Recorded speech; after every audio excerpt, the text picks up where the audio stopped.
الحمد لله وحده ولا نبي بعد أما بعد أعوذ بالله من الشيطان الرجيم بسم الله الرحمن الرحيم يا أيها الذين آمنوا من يرتد منكم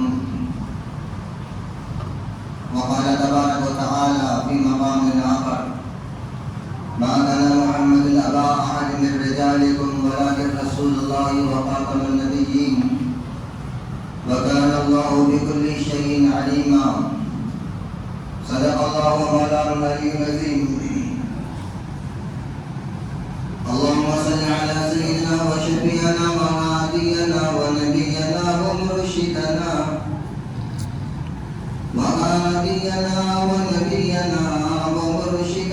وسندنا ومولانا محمد عبده ورسوله صلى الله تعالى على خير خلقه محمد وعلى آله وأصحابه وأزواجه وذرياته وأهل بيته ولأمته إلى يوم الدين وبارك وسلم تسليما كثيرا كثيرا. میرے عزیز دوستو، گزشتہ کئی جمعہ سے یہ بات ہمارے سامنے آ رہی ہے کہ باطل طاقتیں کسی بھی طریقے سے اہل اسلام کو اسلام سے ہٹانے کی کوشش کر رہی ہے.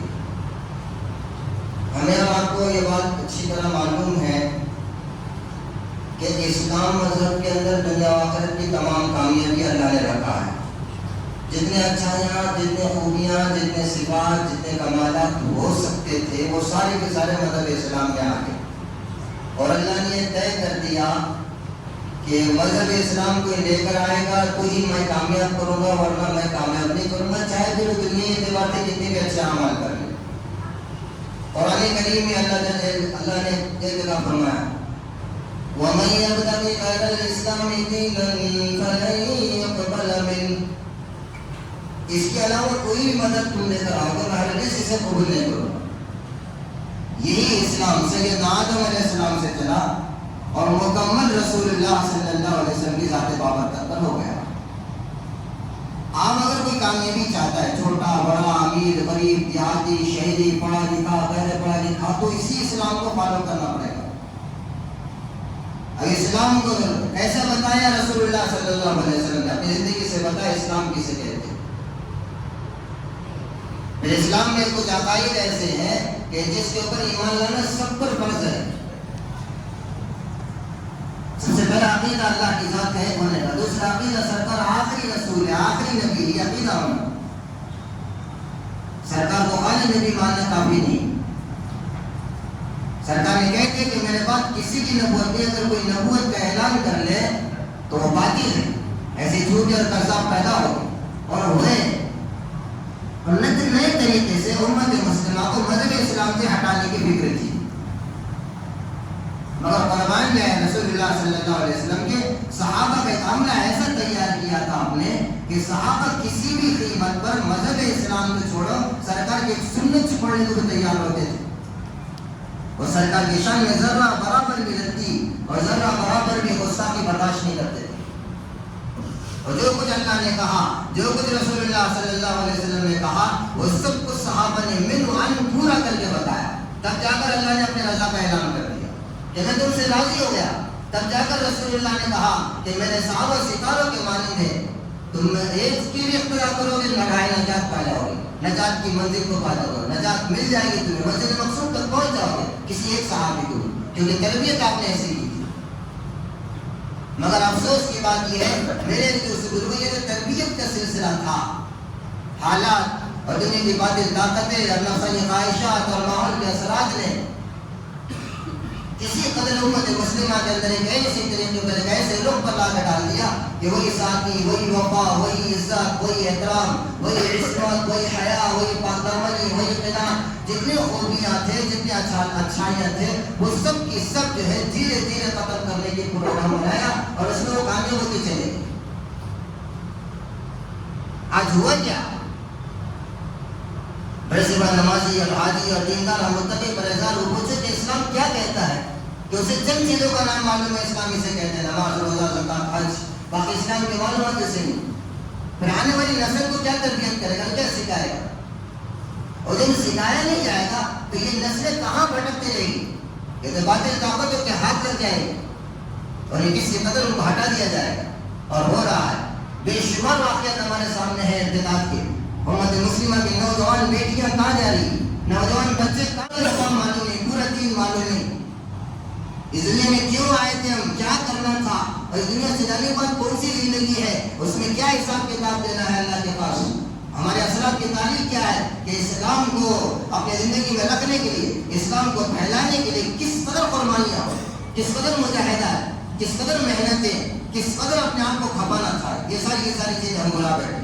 ہمارے سامنے دنیا کو ایسا پیش کیا گیا کہ اس کی زیبائش کو، اس کی آرائش کو، اس کی آسائش کو اور اس کی رنگ رنگیوں کو اور اس کی تمام چیزوں کو ہمارے سامنے پیش کر دیا. ہم آخرت سے مڑ کر دنیا کی طرف چل بسے، جس کی وجہ سے یہ سارے کے سارے حالات کا مقابلہ ہو رہا ہے. مولا فرمایا ہے صحابہ کرام رضی اللہ عنہم کہ صحابہ نے اپنی زندگی میں ہو کر کے بتایا تو قیامت تک دنیا کے لیے سوال. امت کے بڑے اور چھوٹے کے اندر دین ہونے کی وجہ سے پتہ نہیں چلتا کہ گناہ کا کام کیا اور اچھائی کا کام کیا اور برائی کا کام کیا. انہیں اتنا لگتا ہے صرف کہ ہم کر رہے ہیں، یہ ہماری مرضی ہے. بے شمار واقعات ایسے جو قوم کے آنسو رلانے والے، بے شمار. یہ کیوں ہوا کہ بڑوں کی بھی تربیت نکل گئی، چھوٹے بچوں کی تربیت ماں باپ کرنا چاہیے تو وہ نکل گئی. تو بچے جب جوانی کی دہلیز پر قدم رکھتے ہیں تو کیا کیا کچھ چل رہی ہے ہم کو پتہ ہی نہیں چلتا. کیسے خفیہ کلمات کر رہے، خفیہ کام کرنا شروع کر دیے، مشرکانہ انداز میں زندگی گزار رہے ہیں، اللہ اس کے نبی کو ناراض کر رہے ہیں، اپنے ہاتھوں سے جہنم بول لے رہے ہیں، اللہ کے غضب کے مستحق ہو رہے ہیں. رسول اللہ صلی اللہ علیہ وسلم کی شان میں گستاخی ہمارے نوجوان بچوں اور بچیوں سے ہو رہی ہے. افسوس کا موقع. ہمارے بچے کیا کر رہے ہیں، رات بھر نیٹ کے اوپر کھڑا ہوا ہے. ہمارے بچے کیا کر رہے ہیں، فیس بک پر ہے. آنکھوں کا زنا، کانوں کا زنا، زبان کی حرکتیں غلط ہو گئی. نہ بڑوں کا ادب رہا، نہ اچھے لوگوں کا ادب رہا، نہ اسلام کی تعلیمات کی اہمیت رہی.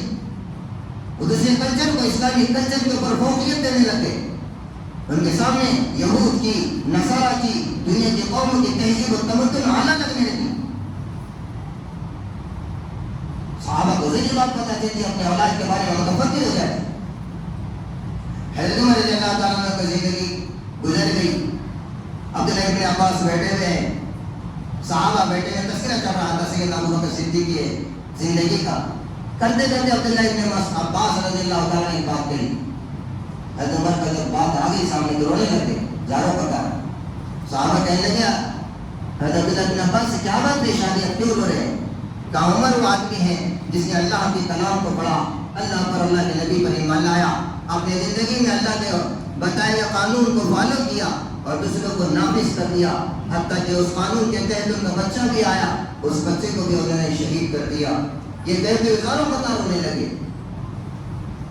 بیٹا مجمع کہنے لگا، پوچھنے لگا عبداللہ ابن عباس سے کہ کیا بات پیش آئی؟ کہاں ہم نے اپنے بیٹے پر حد قائم کی. کہاں کیسی حد قائم کی؟ کہاں سنو. میں ایک مرتبہ بیٹھا ہوا تھا، حضرت عمر بیٹھے ہوئے تھے، بات آپس میں کچھ چل رہی تھی. اچانک نوجوان لڑکی مسجد نبی کے دروازے پر آ کر کھڑے ہو گئی اور کہنے لگی یا امیر المومنین، سلام پیش کی. حضرت عمر نے کہا کیا بات ہے، بغیر پردے کی نظر آ رہی ہے. تھوڑا سا اپنے آپ کو پردے میں کر لیا. کہنے لگی امیر المومنین، میں ایک امانت آپ کے لے کر آئی ہوں، آپ اسے لے لو. حضرت عمر نے کہا کیا بات ہے، کون سی امانت کی بات کر رہی ہو؟ کہا میرے پاس آپ کا پوتا ہے. حضرت عمر نے کہا حلال طریقے سے، حرام طریقے سے؟ میں تو اسے پہچانتا بھی نہیں. کہا میری طرف سے حلال ہے، تمہارے بچے کی طرف سے حرام ہے. اور عمر بے چین ہو گئے، چہرہ سرخ ہو گیا. کہنے لگے لڑکی کیا کہہ رہی ہے اور کیا کہنا چاہ رہی ہے؟ کہا تمہارا بیٹا ابو شامہ یہودی کا مہمان بنا، یہودی کے پاس شراب پی، میں راستے سے جا رہی تھی ایک باغ کی طرف سے، تمہارے بچے نے مجھ پر حملہ کیا اور حملہ کر کے مجھے باغ میں لے گیا. میرے ساتھ وہ سلوک کیا جو مرد عورت کے ساتھ کرتے ہیں، میں اسے کچھ نہ کر سکی. میں وہاں تو بے ہوش ہو گئی تھی.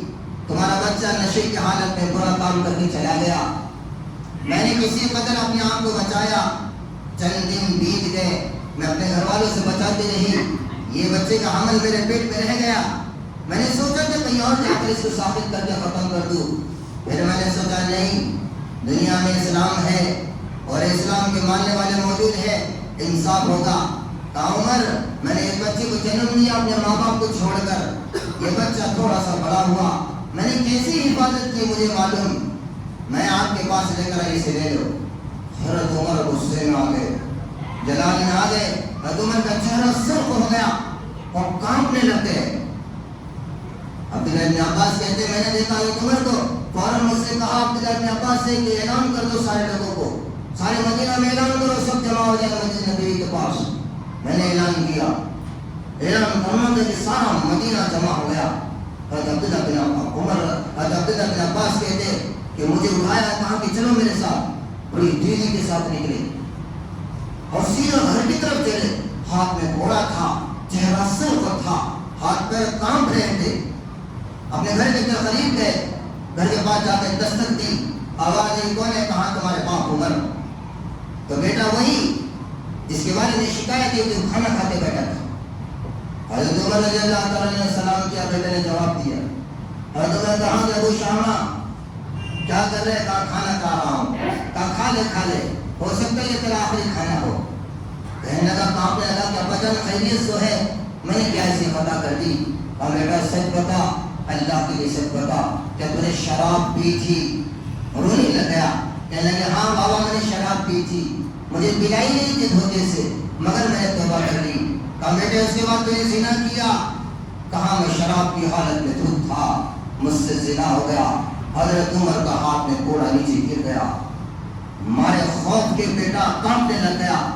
حضرت عمر نے اسی وقت کو کچی پکڑی اٹھایا، کہا کہ تو نے سچی بات کہی اور اللہ کو سچ بات پسند ہے۔ کہا بیٹا چل میرے سامنے۔ بیٹا پیروں میں گر کر پیر پکڑ کر رونے لگا، ابا جان ایسا مت کرنا، مجھے یہی اپنے تلوار کی وار سے ختم کر دو۔ کہا بیٹا قرآن نہیں پڑھا؟ قرآن میں اللہ نے کہا وَلِيَشْهَدْ عَذَابَهُمَا طَائِفَةٌ مِّنَ الْمُؤْمِنِينَ، جس نے زنا کیا ہے اس کو سارے عام پوری دنیا کے سامنے اس کو سزا دو کہ بیٹے میں اللہ کے قرآن کو، اللہ کے کلام کو پورا کر کے رہوں گا، اس کے حکم کو نافذ کر کے رہوں گا۔ ایک وہ بیٹا جس کو گود میں پالا تھا اور مجھے پکڑ کے چلایا تھا، محبت سے نام لیا تھا، رات اور دن ایک اس کی محبت کے ساتھ کیا تھا۔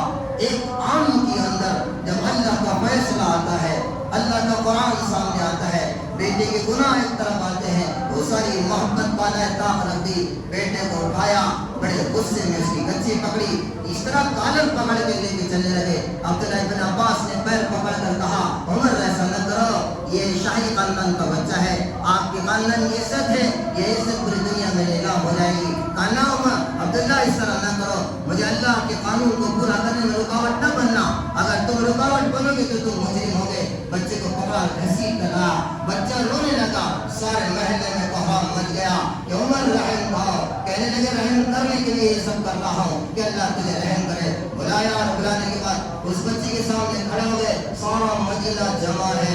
حضرت عمر کہنے لگے اے لوگوں اس بچے کی شکایت سچ ہے، میرا بچہ زانی ہے، میرے بچے نے زنا کیا، اس پر حد جاری ہو گئے۔ اپنے غلام کو بلایا، افلاح کو کھڑا کیا، افلاح اس پر کوڑے مار 100 کوڑے، اور خبردار نرمی مت کرنا۔ حضرت ابو شامہ جو بیٹے تھے حضرت عمر کے تھے، خوبصورت تھے، وہ رونے لگا، افلاح کہنے لگا میں ایسی حرکت نہیں کر سکتا۔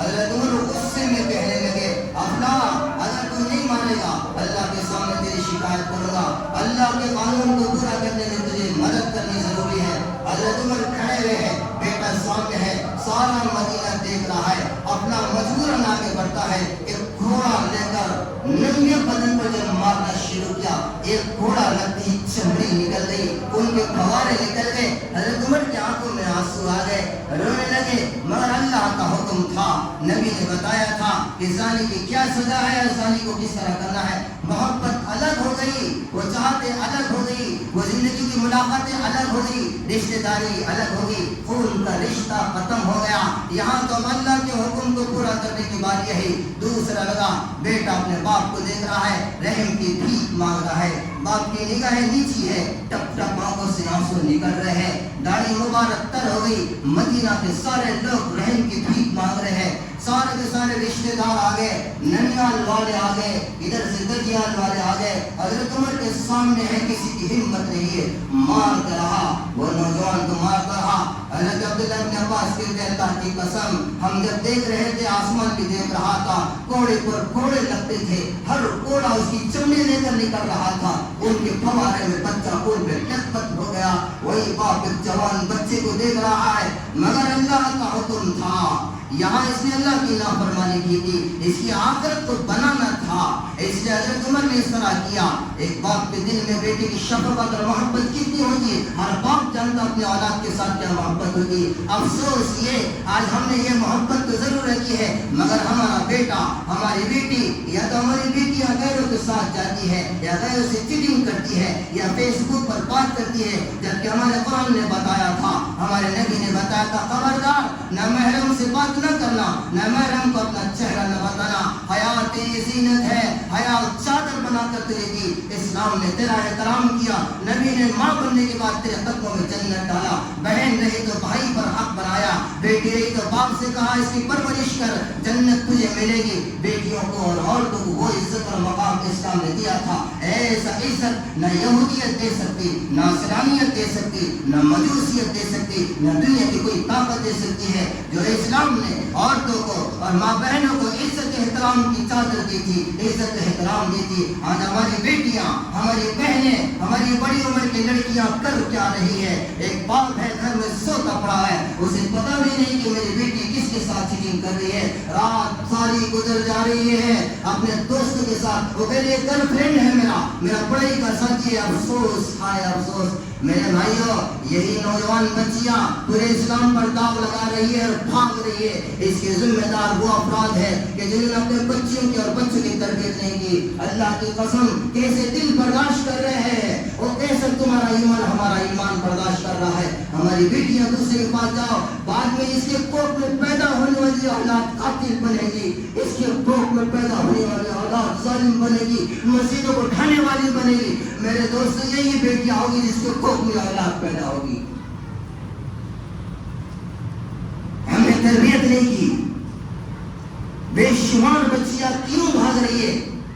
عشق کا چکر، محبت کا چکر. کیا ہم نے بتایا نہیں بیٹے اللہ سب سے زیادہ تجھ سے محبت کرتا ہے، اللہ کا نبی تجھ سے محبت کرتا ہے. میں نے لاڑ پیار سے پالا، تیرے پر عزت کی خاطر عزت پر ہاتھ آنے نہیں دیا، تیری آبرو پر آنچ آنے نہیں دیا، مگر افسوس تو نے کیا کر دیا. میری محنت کی کمائی سے تجھے پالا تھا، تو نے نہ صرف میرا دل توڑا، میرے خاندان کی عزت کو بھی داؤ پہ لگایا، امت مسلمہ کی عزت کو داؤ پہ لگایا. تو کہاں بھاگ رہی ہے؟ اپنی آخرت کو یاد کر، ایسا نہ کر. دیکھو حساب کتاب دینا ہے. تیرے کوکھ میں پیدا ہونے اولاد صلاح الدین ایوبی ہونا، محمود غزنوی بھی ہونا، علماء محدثین اور مفکرین ہونا، اسلام کے دائی پیدا ہونا تیرے کوکھ میں. تیری گود میں اسلام کے دائی پلا کرتے تھے. آپ کون جائے گا بتا ہے؟ تو سوچ تو صحیح کہ کئی غیر مسلم عورتیں اسلام کے دامن میں آ رہی ہیں، اسلام کو چھوڑنے کے لیے تیار نہیں، اپنے جانوں کے قربان دے رہی ہے. بے شمار وہاں بہنیں ہیں پوری دنیا سے آ رہی، یورپ سے، امریکہ سے، انگلینڈ سے، برطانیہ سے، جہاں کے مذہب، کلچر، تہذیب سے تنگ آ گئی، اسلام کے دامن میں آ کر بنا لی. تو کہاں بھاگ رہی ہے؟ اسلام کے گود میں تو نے پرورش پائی ہے، قرآن تو نے پڑھا، حدیث تو نے پڑھا، مساجد میں تو جا کر مکاتب میں پڑھتے رہے، تیرے باپ نے تجھے کھلایا پلایا، تیری ماں نے تجھے لویا دے کر لا کر سنایا تھا. کبھی فاطمہ کی واقعات تو نے سنی، کبھی عائشہ کی زندگی تو نے سنی، کبھی جنت کو سنا، کبھی جہنم کو تو نے سنا. تو نے اس صحابیات کی زندگی کو تو پڑھا، مگر تیری حالت کیا ہو گئی؟ خالی عشق اور محبت کے چکر میں پھنس گئی. چند روپوں کے خاطر تو بھاگ نہیں گئی. تو معلوم ہے سمیہ قتل ہو گئی، ایمان کا سودا نہیں کیا. فاطمہ بھوکی رہی، ایمان کا سودا نہیں کیا. تجھ نے ایمان کا سودا کیسے کر دیا؟ تجھے افسوس نہ سمجھنا چاہیے. پھر سے پلٹ آ جا، قرآن سن لے. قرآن کہہ رہا ہے اگر اسلام کے علاوہ کوئی اور مذہب لے کر آئی، نوح کے بیٹے کو یاد کرو، نوح رو کر دعا کر رہے میرا بیٹا ڈوب رہا ہے بچا لے. اللہ کہہ رہے یا نوح انہ لیس من اہلک، انہو عمل غیر صالح، نو یہ تمہاری اولاد نہیں ہے کیونکہ یہ تمہارے عمل کو ایسا عمل نہیں کرتا ہے، یہ تمہاری اولاد کہاں سے ہوئی؟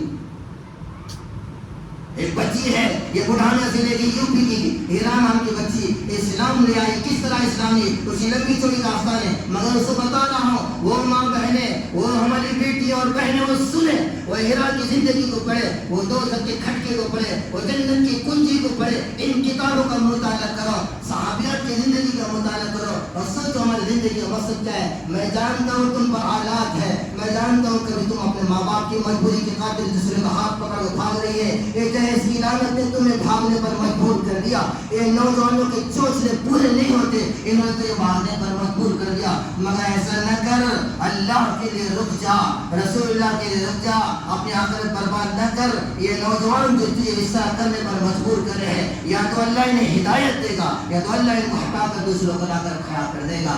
رہا مسئلہ مجبوریوں کا، آفتوں کا اور مصیبتوں کا، پریشانیوں کا اور دکھ اور تکلیف کا، محتاجی کا اور مجبوری کا اور افلاس کا، اللہ کی قسم دنیا یہ عارضی ہے، یہ دنیا کے بعد ایک لمبی چوڑی زندگی ہے. وہ فرعون کی بیوی آسیہ کو دیکھ سارے آسائش کو چھوڑ دی، محلات کو چھوڑ دی، فرعون کے شاہی محل کو چھوڑ کر اسلام کے دامن میں آ کر اسلام کے نام پر قربان ہو گئی. جنت میں اس کا ٹھکانہ بن گیا. وہ فرعون کے محل میں رہنے والی ایک قادمہ، اس کو دیکھ کئی صحابیات کی زندگیاں، سعید ابن مسیب کی بیٹی کو دیکھ سوکھی روٹی کے ٹکڑے کھانے والی ہے، اسلام کا سودا نہیں کرے گی.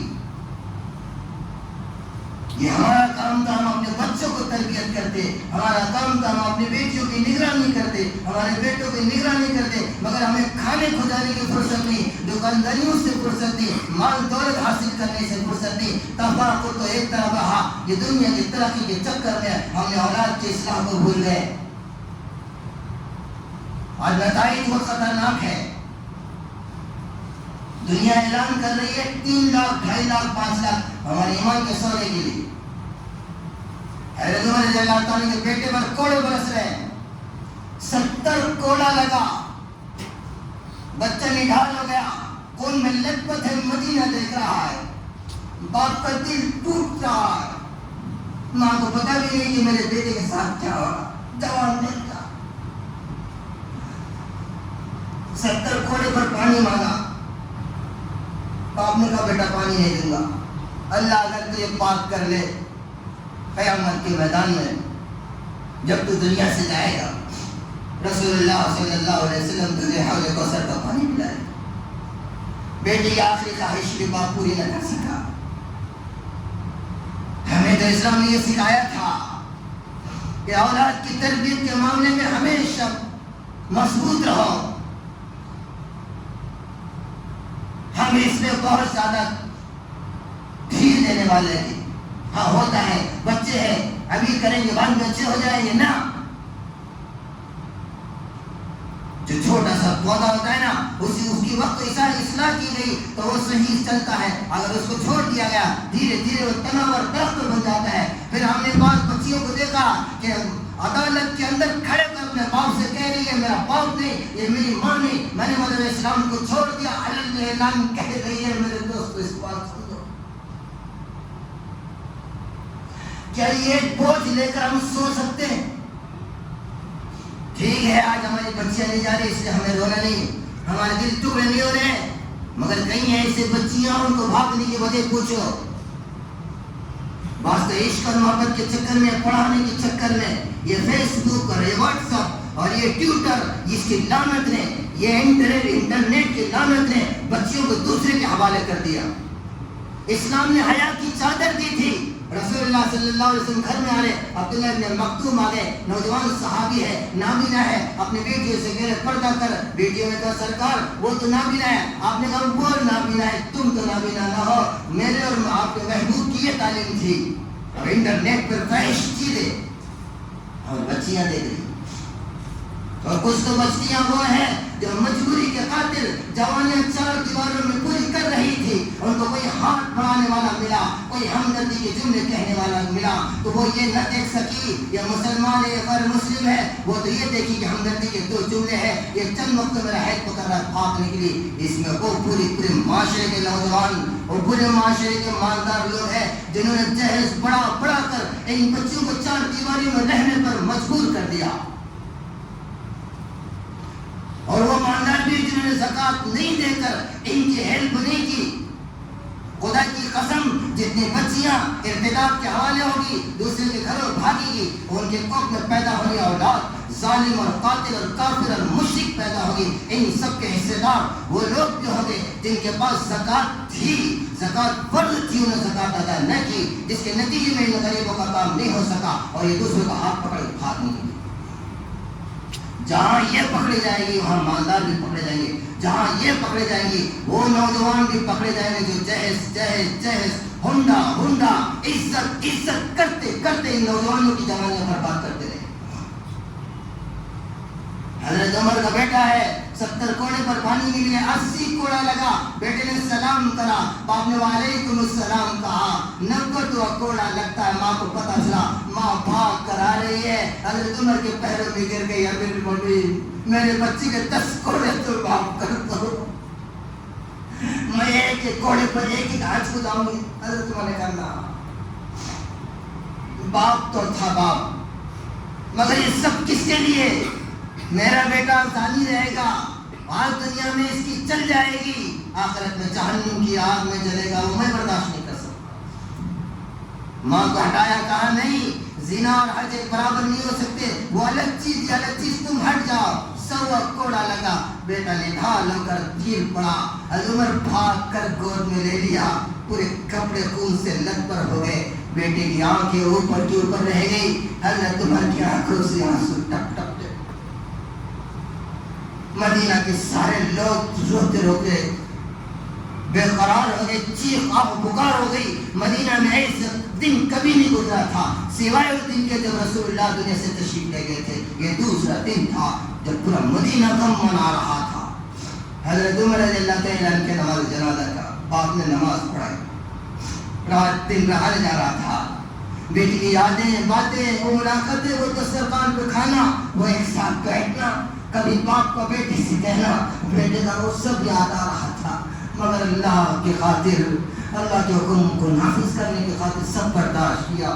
میرے دوستو، ہمیں بھی اپنے اولاد کی تربیت کبھی کرنی ہے، انہیں بنانا ہے، سدھارنا ہے، سکھانا ہے. یہ دنیا میں ساری دنیا کو دین اسلام دے، یہ ساری دنیا کو دعوت اسلام دے، اور ساری دنیا کو بتائے کہ اسلام کیا ہے، ایمان کیا ہے، قرآن کیا ہے، نبی کیا ہے، ہمارا مقصد کیا ہے. ہم فخر و فاقہ برداشت کر سکتے، ہم کٹ سکتے، لٹ سکتے، پٹ سکتے، ہمارے ٹکڑے کیے جا سکتے، مگر اسلام سے بگاڑ میں نہیں جا سکتا.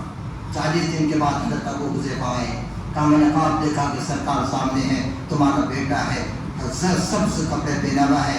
انہیں کہہ رہا ہے حذیفہ سرکار سلام کہہ رہے ہیں، میرے باپ کو سلام پیش کرنا، اور میرے باپ کو میرا بھی سلام کہنا، اور یہ کہنا اللہ تم کو جزائے خیر دے، تم اگر حج جاری نہیں کرتے تو میں جہنم کی آگ میں ہوتا.